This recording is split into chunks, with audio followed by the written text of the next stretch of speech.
Hi, I'm Paul Jennings. I'm the minister of Stockport Wesleyan Church, and I'd just like to give an introduction to this next video that you're about to see. The video features D.A. Waite, who is a pastor.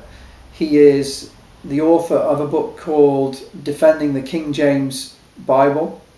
He is also, or at least he was, the president of the Dean Burgon Society. Now, Dean Burgon, if you don't know, wrote many books in defense of the traditional text, the Textus Receptus and the Masoretic text, and he was a proponent for the King James Bible, saying that it was the best Bible for the English-speaking people. So D.A. Waite is in a King James, he's a King James advocate, right? Now, part of the criticism from the other side of the camp, from those who support the modern versions of the Bible and would like really to do away with the King James Bible, is that they point to some of the agitators like Gail Riplinger and Peter Ruckman, and they say, well, anybody who is advocating the King James Bible must subscribe to all their beliefs. I want you to see from this video that that isn't the case. That in fact what that is a caricaturing of anybody who is advocating the King James Bible, whether it's saying they just think it's a good translation, or whether they're saying you must read this Bible.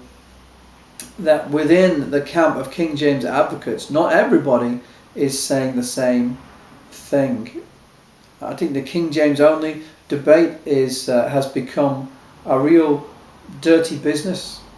And I have observed it and seen what I would consider to be totally un-Christ-like behaviour on both sides, on both camps.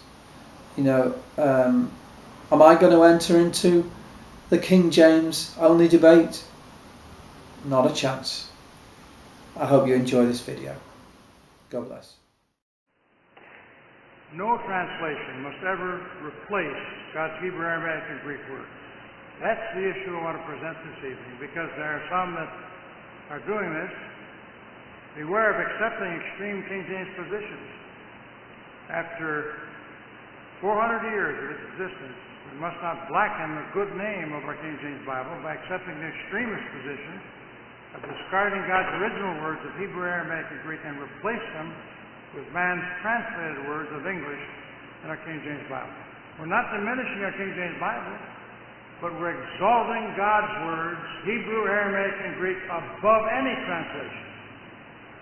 This woman, Gail Riplinger, is tearing apart our Bible, Hebrew, Aramaic, and Greek. Peter Ruckman's tearing away the Hebrew, Aramaic, and Greek words. Those were God's words. They're trashing them. And we should be upset about that. The King James is a translation of God's Hebrew, Aramaic, and Greek words. The only accurate one we have. The only true and faithful one we have. Radical revolutionary KJV Bible movement.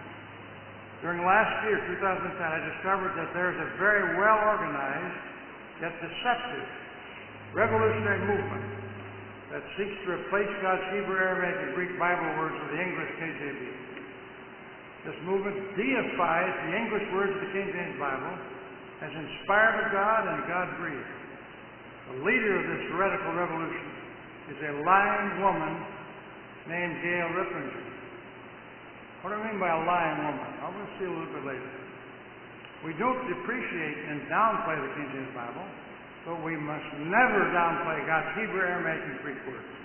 You say, well, I don't know Hebrew, Aramaic, and Greek. That's fine. You don't have to know it. But you must know that that's the source of our Bible. God gave us those words. Man translated those words, but man did not give us those original words. God did. If you throw away God's words, what are we left with? Man's imagination, even though it's a good translation. But it's coming from God's Hebrew, Aramaic, and Greek words. God's inspired Bible and man's translation of it. Number one, God breathed out His words very clearly by the miracle of verbal plenary inspiration.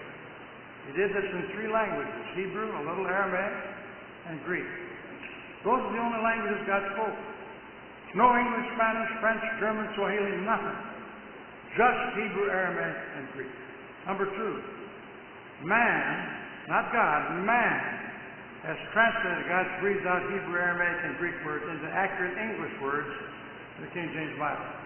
We stand for the King James Bible, accurate, true, and faithful translation, but not God-breathed revelation. That's heresy, terrible heresy. Let Peter Ruckman have that heresy and their followers. Gail Riplinger have her heresy and all her followers. But we must never buy into that.